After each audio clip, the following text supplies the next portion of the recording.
নিজেকে দুর্বল ভেবে বসে থাকলে কেউ তোমার সাহায্য করতে উঠে আসবে না। নিজেকে ভাঙো, নতুন স্কিল শিখো, একটু একটু করে উন্নত করো। ভালো লাগুক না লাগুক, অবিরাম লেগে থাকো। আর শোনো, যে বয়সে থাকে না কোনো, আজ যদি নিজেকে না বদলাতে শুরু করো, জীবনটা ইতিবাচক দৃষ্টিতে না দেখতে শুরু করে, এই হতাশার উপলব্ধি যেটা আজ করছো না, আগামী 10 বছর পরেও করবে না।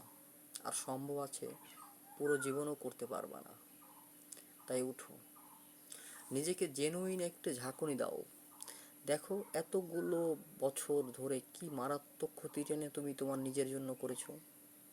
এসব আর করা যাবে না। নিজের আত্মসম্মান, মর্যাদা, সাফল্য সব কিছু অর্জন করতে হবে।